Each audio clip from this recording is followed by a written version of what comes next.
The heist of the century.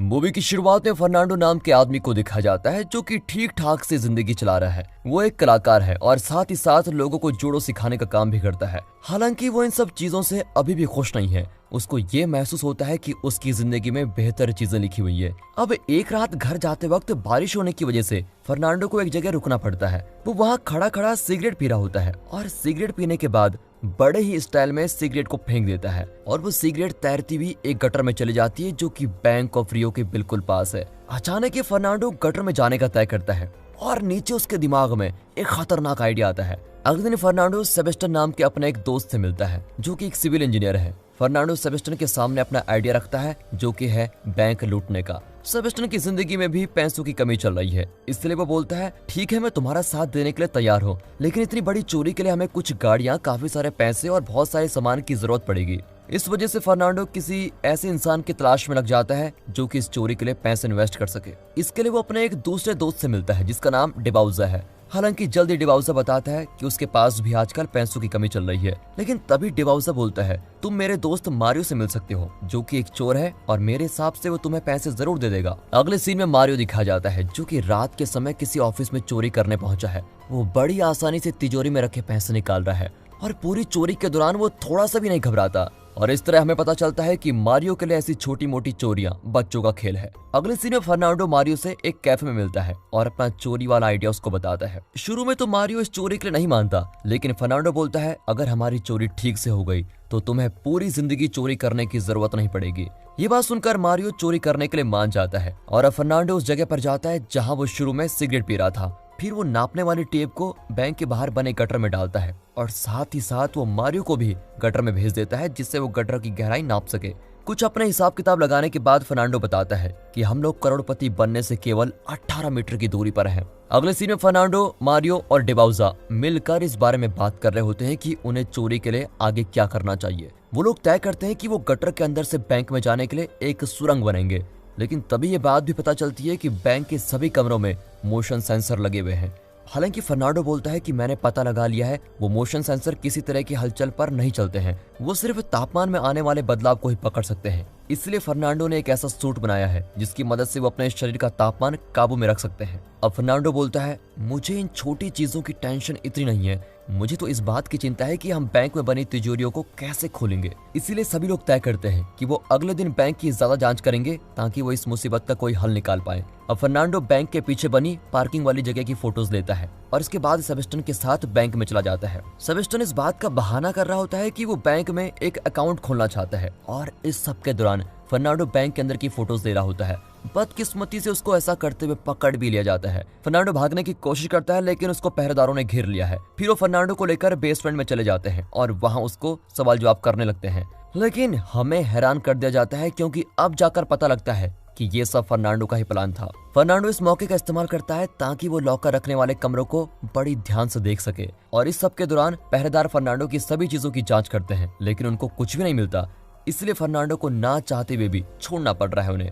तभी पता चलता है कि फर्नांडो के पकड़े जाने से पहले ही उसने कैमरे का मेमोरी कार्ड अलग कर दिया था, इसलिए पहरेदारों को कैमरे में कुछ भी नहीं मिलता। अब बाद में फर्नांडो और सेबेस्टियन मिलकर बैंक का नक्शा बना रहे होते हैं। सभी नक्शे या तो उन दोनों के दिमाग की मदद से बने हैं या फिर पिक्चर्स की मदद से नक्शे को पूरा किया गया होता है। अब फर्नांडो एक प्लान बनाता है जिसकी मदद से वो लोग एक छोटे कमरे से होते हुए बैंक में पहुंच जाएंगे। इसके बाद वो एक साइकिल की मदद से गटर और बैंक के बीच की दूरी का पता लगा रहे होते हैं। ऐसा करने के लिए वो देख रहे हैं कि साइकिल का टायर कितने चक्कर लगा रहा है।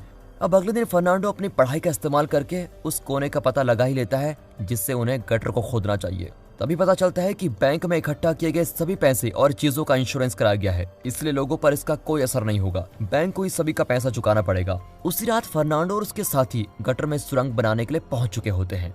अगले दिन वो अल्बर्टो नाम के किसी नए आदमी को चोरी के काम के लिए रख लेते हैं। अल्बर्टो को बोला गया है कि चोरी के बाद सभी लोगों को सही सलामत बाहर निकालना उसी की जिम्मेदारी है। फर्नांडो और उसके साथियों को अभी तक इस बात का सलूशन नहीं मिला है कि वो 400 लॉकर्स कैसे खोल पाएंगे। शुरू में तो वो लोग तय करते हैं कि हमें ब्लो टॉर्च का इस्तेमाल करना चाहिए, लेकिन फर्नांडो बोलता है कि हम उसका इस्तेमाल नहीं कर सकते। उससे एक लॉकर को खोलने में ही लगभग 1 मिनट से ज्यादा का समय लग जाएगा। अगर हम उसका इस्तेमाल करते हैं तो हमें कम से कम 7 घंटों की जरूरत तो पड़ेगी ही। इसलिए फर्नांडो आगे बोलता है, मेरे हिसाब से हमें किसी दूसरे बैंक में जाकर किसी लॉकर का इस्तेमाल करना चाहिए और ऐसा करने से हम लॉकर को अच्छे से चेक कर पाएंगे और समझ पाएंगे कि वो काम कैसे करता है। अगले दिन मारियो उसी बैंक की किसी दूसरी ब्रांच में जाता है और वहां पर एक लॉकर में अपने सामान रखने के लिए पहुंच जाता है।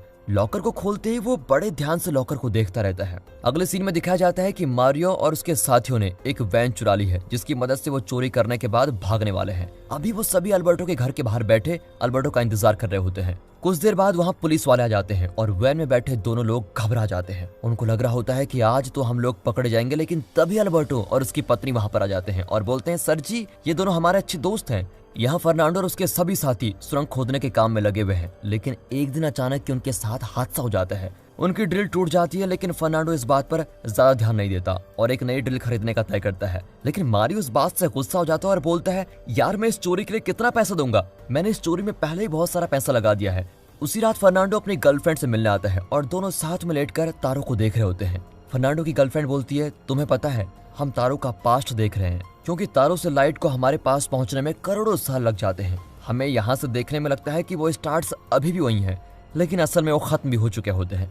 अब ये बात सुनते ही फर्नांडो को एक आइडिया आता है और वो जल्दी से मारियो के घर पहुंच जाता है। फर्नांडो बोलता है, मुझे चोरी करने का सबसे बढ़िया तरीका मिल गया है। वो आगे बोलता है, जैसा कि हमें पता है कि बैंक की हमेशा ही सुरक्षा की जाती है, चाहे वो खुला हो या बंद हो, लेकिन सभी बैंक्स में अलग अलग समय पर अलग अलग लेवल की सुरक्षा होती है। कैश की चोरी को बचाने के लिए बैंक में बहुत अच्छे से सिक्योरिटी रखी गई है, जिसकी वजह से सुरंग वाली चोरी काफी मुश्किल हो जाती है। लेकिन अगर दोनों चोरी साथ में की जाए, मतलब कि अगर कैश की चोरी ऊपर से की जाए और लॉकर्स के सामान की चोरी सुरंग से की जाए, तो बैंक की सिक्योरिटी थोड़ा फीकी पड़ जाएगी। वो आगे बोलता है, मैं चाहता हूँ कि जब बैंक चालू हो तो हम बैंक के अंदर चले जाएं, जिसकी वजह से मोशन सेंसर वाला अलार्म नहीं बजेगा और ऐसा करने से सभी को लगेगा कि हम लोग कोई छोटी मोटी चोरी करने के लिए आए हैं।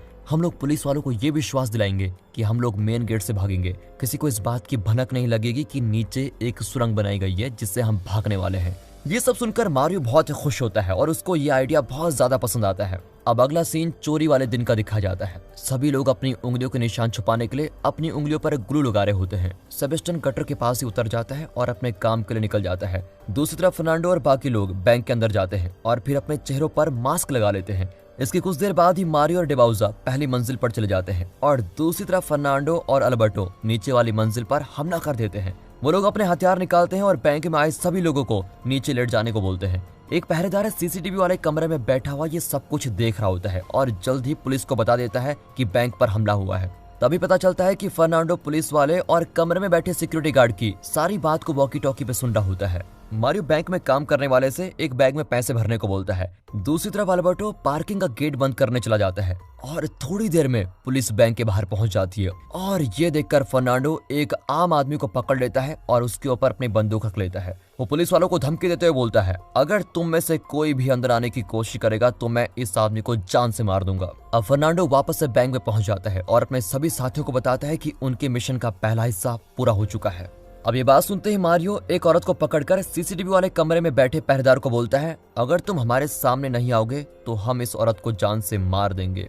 ना चाहते हुए भी सिक्योरिटी गार्ड को बाहर आना ही पड़ता है। मारियो उसकी बंदूक और मोबाइल फोन ले लेता है और फिर इस गार्ड को बाहर भेज देता है। अब बैंक के सभी कैमरास को बंद कर दिया गया है। फर्नांडो एक छोटे से कमरे में जाता है और वहां रखी एक चीज को धक्का मार के एक तरफ करता है। सुरंग से होते हुए सेबेस्टियन दीवार तोड़ता है और अब वे भी बैंक के अंदर पहुंच चुका है। अब दोनों अपनी गाड़ी से कुछ काम का सामान निकालते हैं।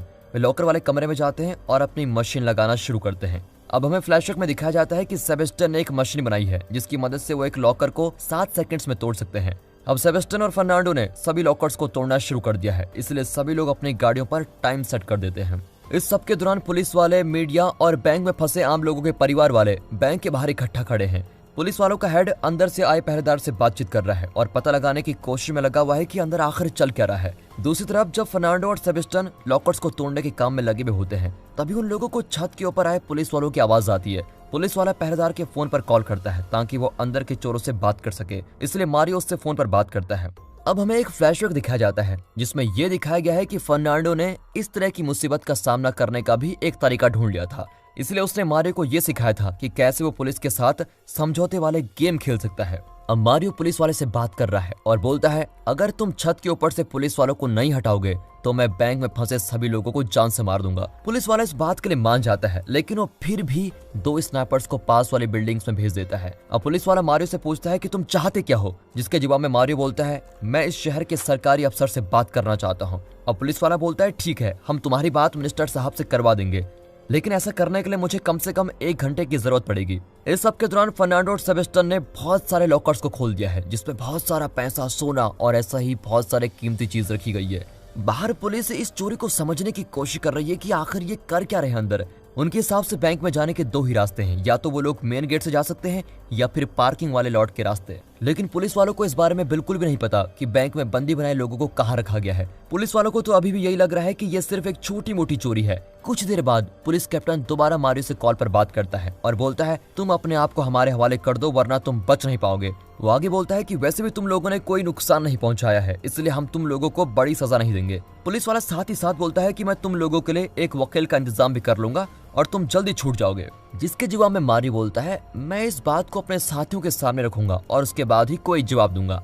अब तक फर्नांडो और सेबेस्टियन ने बहुत सारे लॉकर्स तोड़ दिए हैं और दूसरी तरफ पुलिस बाहर खड़ी है जो कि कुछ भी नहीं कर पा रही है। अचानक ही बैंक में पकड़े हुए आम लोगों में से एक बूढ़ी औरत का फोन बजता है। वो बताती है कि आज मेरा जन्मदिन है। अब मारियो उस आंटी को जन्मदिन की बधाई देता है और डेबाउजा किसी दूसरे बंदी से चॉकलेट लेकर आंटी को देता है। अब बिल्डिंग पर बैठे स्नाइपर्स देख रहे होते हैं कि बैंक के अंदर तो बर्थडे सेलिब्रेशन चल रहा है। इस बारे में स्नाइपर्स कैप्टन को बताता है और ये बात सुनकर तो कैप्टन हैरान हो जाता है कि कर क्या रहे हैं। अब जन्मदिन के गिफ्ट के तौर पर मारियो बूढ़ी औरत को बाहर भेज देता है। अब मारियो खिड़की के साथ खड़ा होता है और पुलिस वालों से बात करने लगता है। वो बोलता है कि मैंने अपनी जिंदगी के 15 साल जेल में गुजारे हैं, इसलिए मैं तभी अपने आप को तुम्हारे हवाले करूंगा जब मंत्री जी मुझसे वादा करेंगे कि मुझे ज्यादा बड़ी सजा नहीं मिलेगी। ये सुनकर पुलिस वाला स्नाइपर को गोली चलाने से मना करता है और तब तक मारियो भी खिड़की से दूर चला जाता है। तब पता लगता है कि ये तो बस एक टेस्ट था कि पुलिस वाले सच में गोली चलाते भी हैं कि नहीं। जल्द ही मंत्री जी वहां पर आ जाते हैं और मारियो से बात करते हैं। हालांकि बात करते हुए मारियो मंत्री जी को बहुत सारी बुरी बातें बोलता है और फिर उससे बात करने से मना ही कर देता है। वो बोलता है मुझे किसी मंत्री से बात नहीं करनी है, मुझे तो बस अब अपने वकील से बात करनी है। लेकिन जब पुलिस वाला मारियो से वकील का फोन नंबर मांगता है तब वकील का नंबर देने की जगह मारियो बैंक में बंदी बनाए किसी इंसान का फोन नंबर देता है। अब मारियो अपनी आवाज बदलकर बात करता है ताकि पुलिस वाला उसको वकील समझे। इस तरह वो अपने साथियों के लिए थोड़ा और टाइम निकाल पाता है। इसके बाद मारियो बंदी बनाए गए सभी लोगों को पहली मंजिल पर जाने को बोलता है। दूसरी तरफ फर्नांडो और बाकी लोग अपनी लूट की चीजें सुरंग के बाहर निकालने की कोशिश में लगे हुए हैं। अब मारियो अपना फोन स्विच ऑफ कर देता है, जिससे पुलिस वालों को शक होता है कि क्या ये चोर सच में अपने आप को हमारे हवाले करने का सोच भी रहे हैं कि नहीं, कहीं वो लोग कुछ और ही चाल तो नहीं चल रहे हैं। तभी पुलिस वाले का ध्यान एक गटर पर जाता है और वो समझ जाता है कि चोरों ने बाहर निकलने का कोई रास्ता ढूंढ लिया है। दूसरी तरफ सारा लूट का सामान एक छोटी नाव में चढ़ाने के बाद फर्नांडो सभी हथियार बैंक में ही छोड़ देता है और तब एक फ्लैशबैक में दिखाया जाता है कि सभी हथियार तो बच्चों के खिलौने हैं, क्योंकि फर्नांडो किसी भी आम इंसान को कोई नुकसान नहीं पहुंचाना चाहता था। आखिरकार मारियो बंदी बनाए सभी लोगों को पहली मंजिल पर छोड़कर फर्नांडो के पास चला जाता है। ऐसा होते ही बंदी बनाए गए सभी लोग अपने फोन उठाते हैं और अपने घर वालों को फोन करते हैं। अब पुलिस वालों का कैप्टन जल्दी से पुलिस वालों का एक हिस्सा गटर में भेजता है और दूसरा हिस्सा सीधे बैंक में। फर्नांडो और मारियो जल्दी से सभी सबूतों को खत्म कर देते हैं और फिर वो दोनों भी नाव पर चलते हैं। एक और फ्लैशबैक दिखाया जाता है जिसमें फर्नांडो बता रहा होता है कि इस बात के बहुत ज्यादा चांसेस हैं कि पुलिस वालों को गटर के बारे में पता लग सकता है, इसीलिए ही उन्होंने एक छोटा सा डैम बनाया है ताकि गटर के अंदर काफी सारा पानी इकट्ठा हो जाए। ऐसा होने से वो लोग मोटर से चलने वाली बोट का इस्तेमाल करके दूसरी दिशा में भाग सकते हैं। दूसरी तरफ पुलिस कैप्टन एक छोटे से कमरे में पहुंचता है और तब उसको छोटी सी सुरंग दिखाई देती है। उस सुरंग के ऊपर एक बॉम्ब भी लगाया गया है, लेकिन पुलिस वालों को जल्दी पता लगता है कि वहां लाए गए सभी हथियार बिल्कुल नकली हैं। लेकिन अब तक बहुत लेट हो चुकी है, सभी चोर वहां से भाग चुके हैं। अब फर्नांडो और उसके साथी अपनी लूट का सामान लेकर बाहर जाते हैं और आखिर में अपनी सभी गाड़ियों को जला देते हैं। सभी अल्बर्टो के घर जाते हैं और लूट का सारा सामान एक दूसरे में बराबर बांटते हैं। और अब दिखाया जाता है कि काफी महीने गुजर चुके हैं और सभी चोर अपनी जिंदगी के सबसे मजेदार दिन गुजार रहे हैं। लेकिन एक दिन अल्बर्टो की पत्नी को पता लग जाता है कि अल्बर्टो का किसी औरत के साथ चक्कर चल रहा है। उसकी पत्नी इस बात से इतने गुस्सा हो जाती है कि वो पुलिस वालों के पास जाकर बता देती है कि बैंक में चोरी में मेरे पति का हाथ था। इसकी वजह से एक के बाद एक करके सभी चोरों को गिरफ्तार कर लिया जाता है। अब 7 महीने के बाद का सीन दिखाया जाता है। फर्नांडो को जेल से छोड़ दिया गया है और मारियो किसी लग्जरी गाड़ी के साथ खड़ा हुआ फर्नांडो को स्वागत करता है। अब पता लगता है कि फर्नांडो ने इस मुसीबत का सामना करने के लिए भी प्लान बनाया था कि अगर उनको कभी पुलिस पकड़ लेगी तो उन्हें क्या करना होगा। उसने जानबूझकर ये बोला था कि वो सभी नकली हथियारों का इस्तेमाल करेंगे और इस वजह से उन लोगों को बड़ी सजा नहीं मिली है। फर्नांडो ने साथ ही साथ ये भी सोचा था कि वो लूट का कुछ हिस्सा छुपा कर रख लेंगे। उसने ऐसा इसलिए किया क्योंकि बैंक कभी भी लॉकर्स में रखी चीजों का कोई पेपर पर रिकॉर्ड नहीं रखता है। बैंक को पता लगा था कि चोरी 25 मिलियन डॉलर्स की हुई है, लेकिन पुलिस को बस 1.5 मिलियन डॉलर्स ही मिलते हैं और 8 किलो सोना। अब जैसा कि लॉकर में रखे किसी सामान का कोई रिकॉर्ड नहीं था, इसलिए कोई भी फर्नांडो और उसके साथियों पर कोई केस ही नहीं कर सकता है। जिसका मतलब ये हुआ कि फर्नांडो और उसके साथी एक छोटी सजा के बाद अपनी जिंदगी के मजे लेने वाले हैं। और इसी के साथ दोस्तों ये मूवी यहाँ पर खत्म होती है।